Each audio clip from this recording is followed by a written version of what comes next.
right, welcome to the Are We Over podcast, and we are going to be doing our weekly review of Raw, NXT, AEW, Dynamite, and Smackdown. And today, as normal, I have with me the Phenom Jimmy. I got some popcorn. The Deaf Chef, the Natural, man. Dustin, and I am Kim Sparkle. So we're going to kick off with Raw. And man, watching all of these shows this week, it seems like it's been forever since Raw was on, but we'll just kind of run down a little bit of what happened. So at the beginning, Bobby Lashley came out with a bunch of ladies, I guess I will say, on his arm. It was so bad, I completely forgot he did that. Yeah, it was lame. And MVP announced that he was going to do an open challenge for, well, just not for his belt, but just an open challenge, I guess. He didn't say. He didn't say. He didn't say that at the beginning. That in the English teaching world is what we call foreshadowing. But see, what an open challenge is supposed to be is for the title. Right. Yes. You know, that's an open challenge. Well, shame on you guys for falling for that trick.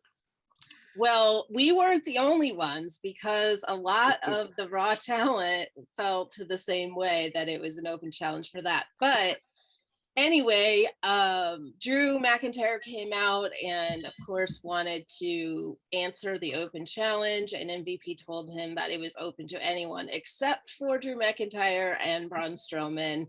So, darn it, Drew's going to have to wait for his chance to get back at Bobby Lashley.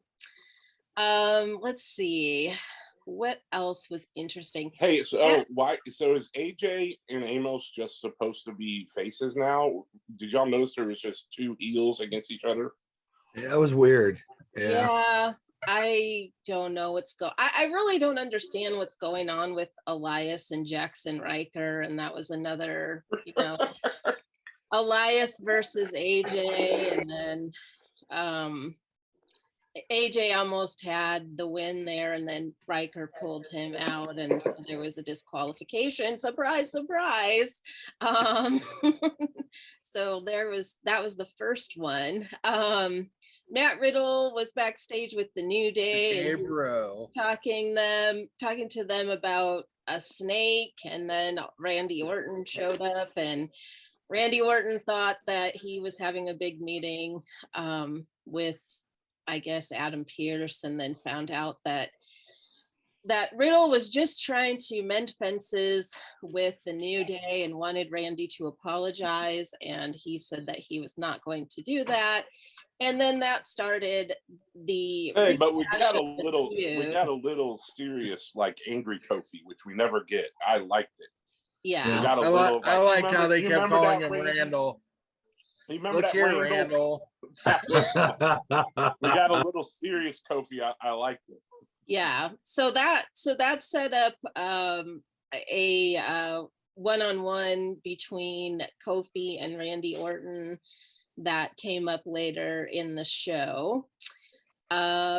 We had a weird segment with Alexa's Playground, where apparently now it's a talk show, and she brought on her guests, Tamina and Natalia, and it really didn't go anywhere. So it was just kind of like they threw her on there just to be on there, and it was weird. Angel Garza defeated your boy Drew Gulak, Jimmy. So why? Poor Drew. What did Drew do to anybody? I don't know. It seems like they're trying to build up Angel Garza, and good for him. He's beat Drew Gulak three weeks in a row now, I think it is. So, but you know what? Drew is still way talented, more talented than Garza. Yeah, I was just glad my boy R-Truth was on the show. Oh man, R-Truth is the best on the mic. Yeah, but he appeared out of nowhere after being gone. But Tozina, whatever his name is, Tozawa crawling down. Tozawa. All I kept thinking about is man, that's gotta hurt down the steps. And I loved how during the whole new lumberjack match, because I was just looking around constantly. I was waiting for R-Truth to come out during that match too. Well, then we went on to Kofi Kingston versus Randy Orton, and that ended up being one of the kind of distracted matches where Xavier Woods played his trumpet and then Trombone. trombone. Yeah, Sorry, you're right. trombone. That's I I play it. And you still don't even know what it is. That. And distracted Randy Orton. And so Kofi ended up winning. And then there was a little scuffle, I will say, between Riddle and Xavier Woods at the end. And Randy Orton looked like he was going to attack the New Day, but he turned and walked away. And then Xavier Woods was standing there, and Riddle, good for you, Randall, pushed him down. So it looks like the ass that Randy Orton is kind of rubbing off on Riddle a little bit, and maybe we'll get a little darker Riddle going on while this tag team. That would be nice. Riddle me this. So anyway, that is actually set up that on Monday on the next Raw, there will be a singles match versus Riddle and Xavier Woods. Cool. Let's see. We had a tag team match with the women. Surprise, surprise. It was Nia and Shayna versus Natalya and Tamina, and Alexa showed up and used her voodoo powers to make fire come out of the turnbuckle toward Reginald, and everybody That was was the worst. Reginald. Why are we even talking about it? I mean, it was nowhere near him, and he's acting like he got burned. It was so bad. Here's a question for you guys. Anybody else think that Charlotte looks like the 101 Dalmatians with her outfit? And she actually is trying to do that. She's trying to do the Disney villains, because she actually tweeted out which villain gear should I do next. So that was actually on purpose, that she was looking trying to get like a movie role or something. Yeah. Yeah. So Sheamus and Ricochet had a match. Sheamus won. Charlotte had a match with Asuka, and Asuka. I will say that Asuka and Charlotte cannot put on a bad match. Like, yeah, it was a really good match, and I'm glad Asuka got the win, even though it won't go anywhere. But they cannot put on a bad match. That was very entertaining. Yeah. I know we're hundreds of miles from each other, but I almost smell the popcorn, man. So then we came to the highlight of the whole night with Johnny Drip. Well, John Morrison and Damian Priest had a lumberjack match. He basically said the Miz is dead. Well, he got taken by the zombies, and so it was, he was kind of saying that, they didn't say that, but apparently the Miz is taking a little vacation, and I guess he's trying to get that. He's trying to get that Mortal Kombat 2 part. Yeah, he wants to play Johnny Cage. Yeah. Really? So anyway, with the lumberjack match, there was a bunch of people that we haven't seen, and Nikki Cross, and it included Nikki Cross by herself, who threw Johnny Drip back in the ring by herself, and then tore her shirt off and flexed. Yeah. Did y'all notice the part where Damian Priest's pants fell down? No, I missed that. You know what called that? And then we had a video by Eva Marie. Enough said about that. And then we came to a match, the final match with the Lashley Open Challenge. I am never happily surprised by anything on Raw, but I was happily surprised that Kofi took the challenge. Yeah. Like, that was a very nice surprise for me, because I hope it leads to Kofi getting pushed back up into the main event scene, because he deserves it. And Raw desperately needs somebody besides Drew, Braun, and Bobby fighting all the time. Well, I liked it. I think what they're doing is that well, let me just say this, that, you know, when he came out, I mean, it was normal to think that, oh, Bobby Lashley's just gonna squash Kofi, but you'd be wrong if you thought that. Kofi won, but it was because of Drew McIntyre. It was still a good match. It was an actual match. Yeah, it was a good match. He used MVP's cane to hit Lashley, allowing Kofi to win. And I think that this is probably setting up a couple of matches. So Lashley versus Drew for Hell in a Cell, now that Lashley is, you know, going to be upset with Drew's interference. Hey, but I'm not going to be mad. And Kofi might get the title match against Lashley, which he probably won't win, but he will. Well, I'm not going to be mad if they turn Hell in the Cell into Kofi, Drew, and Bobby. Yeah, that would be a good fight. I also probably wouldn't be mad if they turn it into a fatal 4-way. You know, because I just think adding Kofi in any match makes it better. The rest of the wrestling world was all upset about it, though. Like every other podcast we watched, they were all bitching about it, and I was like, "Why?" I thought it was good. I liked it, but everybody was like, "Then Kofi came out." Whatever. I'm like, really? I thought it was great. Honestly, who would people want to see Bobby Lashley fight? You know. None of the people that said that they were going to come out, like Sheamus, we had T-Bar and what's his name? Mace and T-Bar. I thought it was lame that all of them talked about it and nobody came out. That they were going to come out. So none of them did. And I'm happy with Kofi. I love Kofi. I thought it was also great that I thought it was awesome too. And he also wrestled that night. I thought it was a cool twist that he'd already been through a match, already faced Randall. So it wasn't like a throwaway match, like he actually had a big match. I thought it was one of the best things we're all done in a while. So all those other podcasts can kiss my butt. You know what would have been funny though, is if that open challenge, if all of a sudden Brock Lesnar's music would have hit. Oh, that would have been the opposite of the joy I am feeling. Just think, Lashley would have crapped himself. Yeah, he probably would have crapped himself. All right, well, let's move on to what happened this week on NXT, Jimmy. Well, NXT is new to all of us. Like, we're trying to watch it more, incorporate it more. Well, let's just start with the fact that I love the fact that NXT has live fans. Like, it's great that they had like the Thunderdome screens, and then they had live fans, and I thought it was great. It adds a great element. I think NXT is, maybe because it's 2 hours, it seems very fast paced, and I thought that was good. There's not a lot of lulls in it. Of course, we haven't been watching, but they did do a big promo for Karrion Kross and Balor for the championship next week. I thought that promo was great, and for not watching it, it actually made me excited to want to watch that. I thought that promo was like one of the best produced like promo things to pump up a match that I have seen in a very long time. Yeah, that's like Triple H.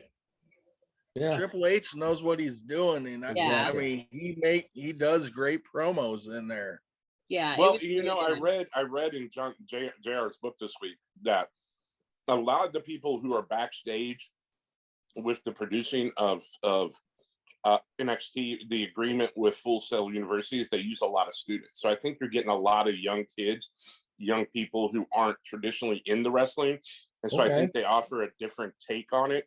And so I think that's why it probably looks different. You know, there's a character I thought was unique called Cameron Grimes, and he's kind of like a redneck $1 million man type of thing. In fact, I loved Ted DiBiase growing up for the fact that they're bringing him in just for any of the kids can learn from him, because no one was better at cutting a promo in the middle of the ring and getting the crowd to hate them more than the $1 Million Man. I heard next week that he's gonna be there, and he's gonna be bringing the $1 Million belt back. Yep. So we'll see what happens with that. Finally, let's just talk about the fact that you have a 2-hour show and they dedicated a full 30 minutes to the main event in a cage, and that's excellent. You never see that on wrestling TV anywhere. 30 minutes to actually have a full skit, and it was good. And even if you weren't following it, you were able to watch it, you know, and it was just interesting that, you know, they gave him a full 30 minutes. It was like pay-per-view length match, and you never see it. And Raw did that this week too. It seemed like they gave Kofi and Bobby longer time. And that match was Gargano against Reed, correct? Right, yeah. He's a big boy. Unlike AEW, where it seemed like the Young Bucks came out for the main event and it was done in like 4 minutes. You know what I mean? It was like, you know, it's the Young Bucks' turn to have the main event, you know. And who won that match, Jimmy? Who won that? Oh, Johnny Gargano. Yeah. No, he didn't. No, he didn't. Bronson Reed. I know Bronson Reed won it. So I am looking forward to watching it more and seeing what it's about and how interesting. And there is a little faction called Hit Row Records, which is totally up my alley. You know, the hip hop community tag. I thought they were great. I love to see where they're going to go with that. So that was NXT for the week, and now we will move to the natural Dustin to talk about AEW. And I just want to point out that I pointed out a couple weeks ago. Remember when I said they should not start with the first shot of the show being an old Japanese guy that no one cares about? Yeah. Right. So what did they do this week? They started the match out with Christian Cage and Matt Sydal. Christian Cage is the first person you saw on AEW TV this week. So if you're a casual that was fan, a very great match. That went back and forth, you know. Either one of them could have won that match. Oh, I never thought for a second Sydal would win. No. Well, I thought, you know, Sydal had his opportunities. He has been doing better up in the AEW. But Christian Cage, after the match, you know, you figured that Taz's goons were going to come out and attack. And I found it funny that they came out and attacked, and all of a sudden Hangman Page comes out walking with his drink, hands it to Ricky Starks, hold this for a sec, and goes in and kicks some ass until he gets until they outnumber him too. Yeah, Ricky Starks is hurt, so he stayed out of the ring. Something to do with his neck. Yeah, sent in the other guys from. I will say though that I was wrong last week. I thought the version they used the Wild Thing this week was better. Yes. Like Kim still doesn't like it as a song. I don't like him using the Wild Thing song. I will agree that it was a little better because it was a little bit more fast tempo because it was a cover and it was a girl singing it, but it still I don't like it. It's not him. No. But second match, Moxley and Kingston versus Acclaim. Acclaim, they're just dumb. That dumb wannabe rapper who tries to be funny. And Kingston is terrible. I like him. I like the Acclaim. There was so can we talk about that for a second? Because, you know, some people are saying, oh, you know, this John Cena did this already. And other people are saying, you know, no, that what's his name? So good luck editing all that. Max Caster is the guy in the Acclaim that does all of the rapping. And this week, like he always gets in kind of the little burns against people that he's going to be, you know, wrestling against. And I saw somebody tweet this week on Twitter asking, like, do you like Max Caster and what was the best line that he's had?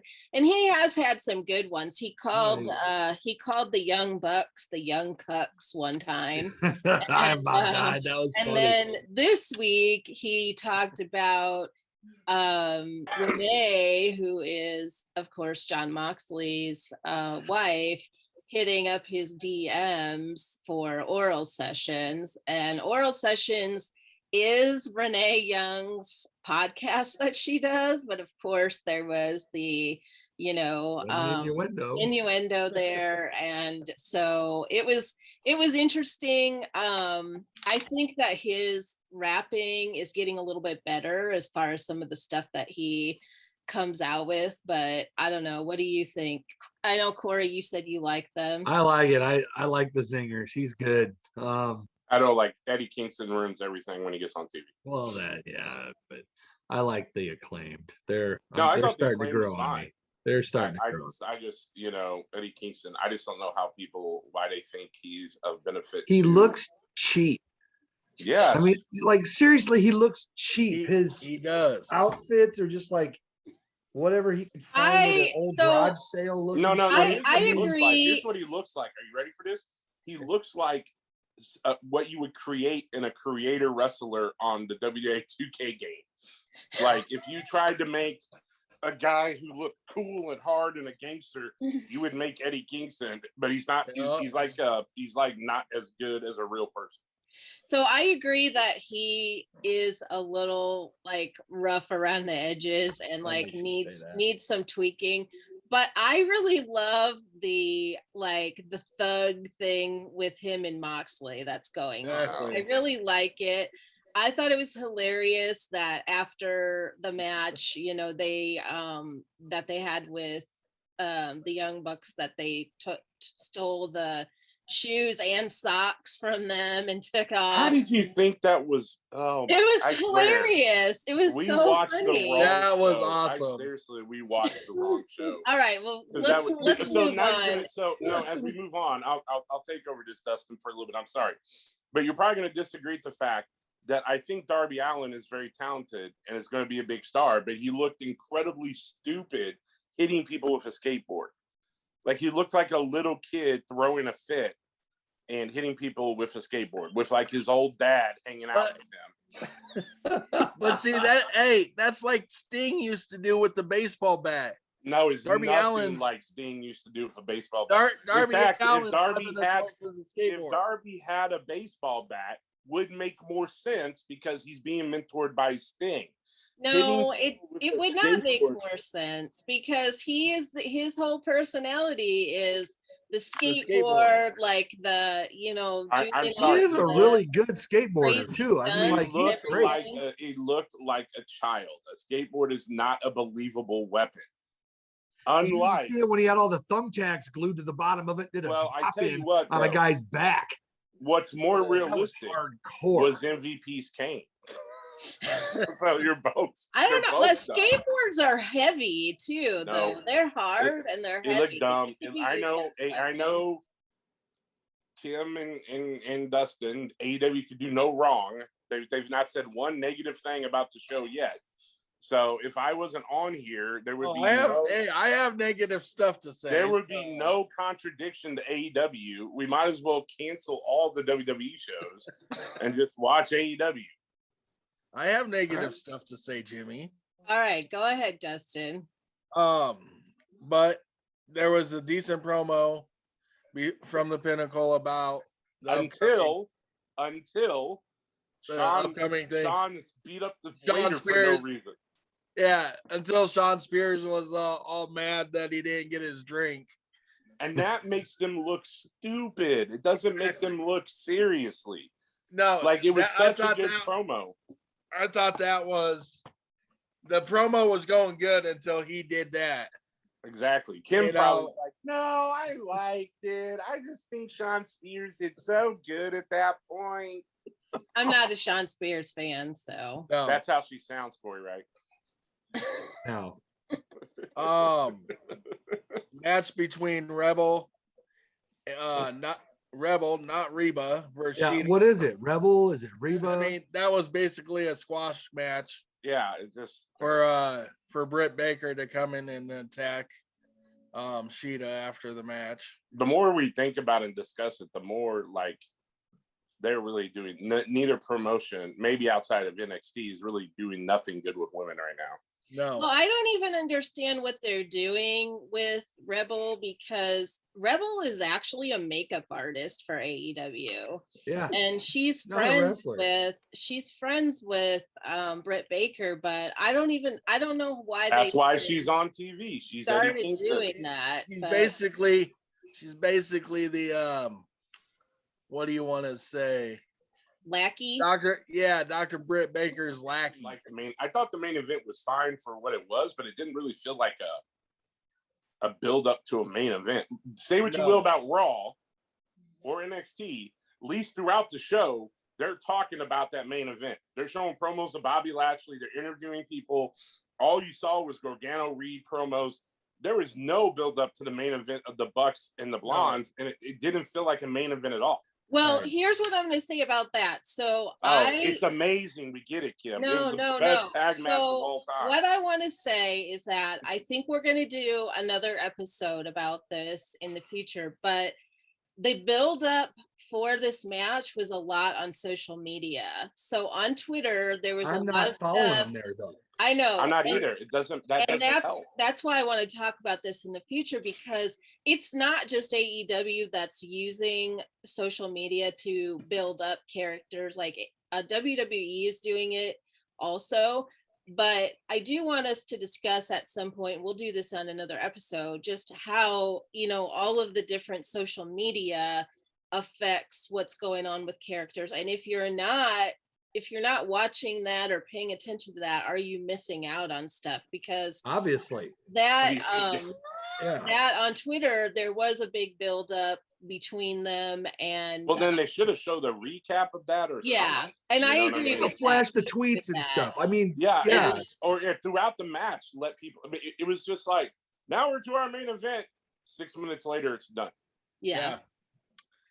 I mean, I think the best match. The only thing I got out of that match was that Brian Pillman Jr. is wasted in this gimmick, hiding in this tag team, and that he should probably go to NXT. That was the only thing I got from that. He probably will. I think the best match from AEW was Red Velvet versus Serena Deeb for the NWA title. I mean, that match was really good. Yeah, they both are really strong women. Yes, that should have been like towards the end of. I mean, that could have even been the main event. That probably would have been a better main event. Yeah. Yes, I think it would have. But they won't, because the Young Bucks are part of the owners of the company. Yeah. Overall, I enjoyed Dynamite, but I think because everybody in my world, not just you guys, just talk about how great it is and how amazing it is, that it frustrates me that they never point out like any real major flaws with it. Well, the thing about AEW, it's like everybody just wants to rip on everything. I mean, rightfully so, about Raw, but everyone just wants to talk all about how terrible Vince is and all the bad things that WWE is, and they look through AEW with these rose-colored glasses on how it's a perfectly run company and an amazing show when it's really not perfect. Well, I think what you need to do, though, is consider the fact that AEW has only been around for 2 years and WWE has been around for a lot longer than that. Then that still goes with the argument of why does everyone say AEW is so perfect and amazing? I don't necessarily think everybody does say it. I don't think so either, but it's just a breath of fresh air to a lot of people. It's different. Just like you said that NXT is different and that there's good stuff going on there. I think the same thing is true about AEW, is that it's different and people are attracted to that, especially because Raw has been so bad recently. And, you have a 3-hour Raw and like the 3-hour show is like horrible. Like this week was better. Contrast that. So, well, let's move on to SmackDown. So Jimmy, did you want to talk about what happened on SmackDown? Dominic has a shirt.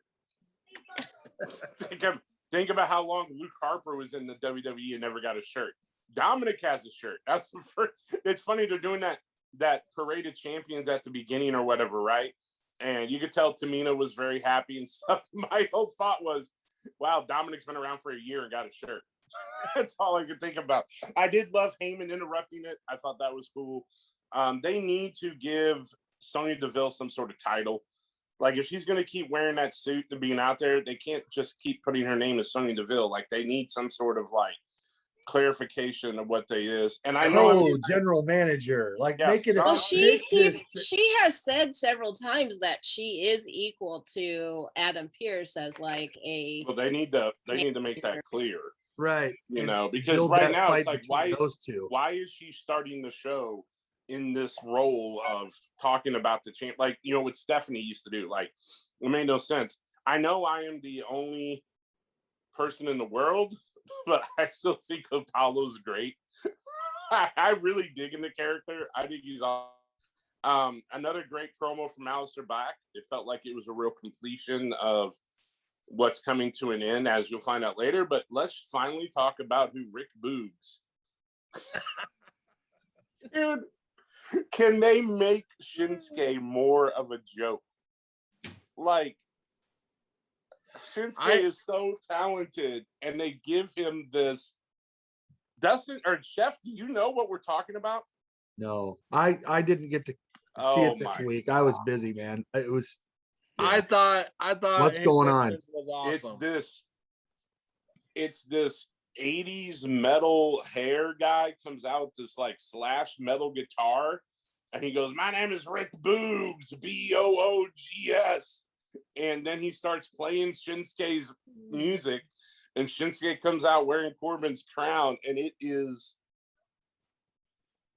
so bad. What I loved, though, that what they did show, and there was a lot going on social media with Shinsuke this week too, but they did show him driving around with, you know, the top down in his car with his crown and everything. And I thought that was awesome. Like, it was funny. And, you know, and then Corbin wasn't able to come out and they said they couldn't call him King Corbin anymore because he didn't have his crown. And I was like, yes, finally, we're getting rid of King Corbin. No, they're just going to be fighting over the crown. Well, but hopefully Shinsuke. This is going to lead up to King of the Ring. It's got to. I'm just saying, why does Shinsuke, if you want to put Rick Boogs with somebody, why is it got to be Shinsuke and just make Shinsuke look stupider? Like, did you enjoy Rick Boogs, Dustin? I enjoyed that entrance, yes. I thought, I mean, just like when Shinsuke came out with the violinist. That was different. This isn't some guy. Those were legit artists who played violin. It wasn't some. I understand, but that dude can play. I gotta look this up. At least it wasn't like, I feel like when Elias first started, like, Elias was horrible, and I felt like this guy was not horrible like Elias. No, obviously he could play, but it's like, it isn't the Rick Boogs guy the guy that was in the commercials for old body armor or whatever they were doing? Old Spice. It says he's off of NXT. That's fine. I just NXT superstar Rick Boogs makes his debut. I've never even heard of him. Cesaro came out in the middle of, you know, another great promo and infighting in the family and stuff like that. I love the fact that, like, I do love the combination that with Lesnar, like, Heyman had to do all the talking, right? All the talking. And at least Roman can talk now. You know what I mean? What I loved about this promo, though, was that, you know, it was it was great because Roman was like, you know, I'm a humble person. I'm not going to talk about all of my good points. I'm going to let Heyman do that. And Heyman was just like, oh, yeah, I get to say. And he like went down the list of, you know, all the people that he's beat and just was like, what can I do for you? And all of this stuff, just totally groveling to him and everything. I thought it was awesome. I'm telling you, Roman's the best thing going in wrestling right now. He would have said that a year ago, you know. No. But Cesaro came out. He threw a little Monty Python line saying it was merely a flesh wound. He did good on the mic. He still needs the old music, but he did good on the mic. And then Seth Rollins wearing my grandmother's couch cover came running out. And I don't know where they're going with Seth. Like when he was back. I love this character of Seth Rollins. This is probably one of the most exciting things about Seth Rollins that has happened in a long time. What, that he's just going crazy? Going crazy. And he's like, you made me do this. You know, why did you make me? I love it. I'm like, same thing Miro was doing. I love yes. I love it. Dustin, what did you like think Seth Rollins though? What did you think? It was a great promo. I have a feeling it's gonna be Rollins versus Cesaro and Hell in a Cell, or in some sort of I Quit. No, I bet they do Cesaro, Rollins, and Hell in a Cell, and just Roman gets a pay-per-view off. I mean, he doesn't have to defend the title every time. I've also heard that they are. We're not two rumors yet, buddy. We had our Fatal 4-Way. It was a decent main event. I actually thought it was. I mean, they gave it plenty of time, but actually, it kind of fell short for me. I guess because I really expected more from four great, performers. So, I mean, the match was good. It wasn't anything anyone's going to remember 10 years from now, because we need to fast forward all that to talk about the ending, because the ending is what made everybody go, what? In which it looked like Big E was going to win, and then Aleister Black showed up out of nowhere. Yeah. And next thing you know, Aleister Black's attacking Big E, and Apollo keeps the belt, which is fine. Apollo needs the belt. But my whole thing is, I believe it's going to where Aleister Black is saying he's going to go after the people who, are preaching, we're the best and we're the greatest. And I think the philosophy is going to be that he's going to push Big E to a place where he has to go negative, and he can't rely on the power of positivity anymore. And he has to turn to the dark side of Big E. You know what I mean? Not turning heel, but a way to crack that happiness gimmick away. And if that's where they're going with this, two things. Good, finally, because Big E needs to distance himself from that. And two, the potential of a feud and matches between Aleister Black and Big E should excite any wrestling fan, because those would be very good matches. Yeah. What did you think about the entrance for Aleister Black? There was no music. There was just like a bright light that you couldn't see anything. Like the whole stage lit up, and then out of that came Aleister Black. And I have to say, when that is what we call in the English class symbolism of a dark person coming from light. Well, I thought he the dichotomy of good and evil. He did his kick that he does. What is that called? Black Mass. And it was a legit kick. I thought it was really a good way for him to come out. And he had one eye that was a different color, so he's just I dug it. And the good thing is, when a show ends, you want traction on social media or people talking. And as soon as it got done, Kim texted the group, and then she was like, when I told her I was watching the next day, she was like, as soon as you're done, let me know. And that's what you want. You want people talking at the end, trying to figure out what's going on next. And so they did a great job. I would like to think that they planned that whole no music entrance, which would be different. That they haven't done that in a while, but it was probably some guy who forgot to hit the cue, but now they're going to keep it. Like the guy who forgot to put a period instead of question mark on Trent. Dustin, you watched it. Chef didn't watch it, so he's being punished. So Dustin, what did you think? I thought it was a hell of a match, the Fatal 4-Way. I would like to see maybe a Hell in a Cell Fatal 4-Way where no one can interfere, to see who would be the true winner. But Aleister Black coming out was pretty creepy. All of a sudden Big E hits his ending and he goes to pin, and the lights just turn dim, and it gets real bright. And then he shows up and kicks him and then leaves. But other than that, it was a great match. Yeah, and it was a good ending. It had people talking. Yes. I had to go back and watch highlights to see for sure what happens next week on Smackdown. And I am super glad also that they didn't keep going with the story, and that they actually got like, you wonder how long the story, the book reading and everything was going to go with Aleister Black. Yeah, and it was good. Yeah, it was just getting to the point where you're like, okay, how much longer is this going to go? And then he appeared. I feel like that's something that they should have done with Alexa Bliss. They need to do that with Alexa. Yes. And her thing has gone too long, and I felt like, when they did it with Aleister Black, it was a surprise, and and that's why it was even more impactful. So and the best thing, again, we're talking about it. We want to see what's going to happen. I think it'll be a good feud. I think that I don't know who Apollo will actually feud with now. I could see a world where they try to turn Sammy more of a face. You know what I mean? And have, but I don't know what they're going to do with that.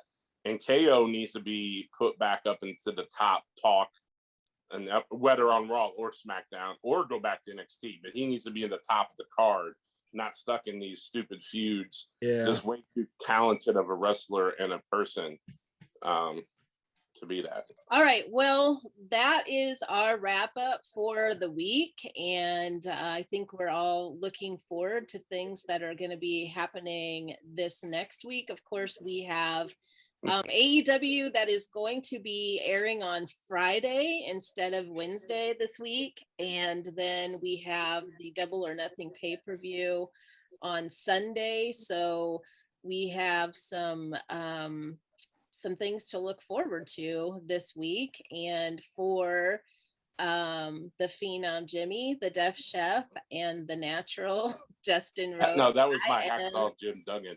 Oh. I am Kim Sparkles. Thank you for watching. And please, if you have not subscribed to our channel, please do that.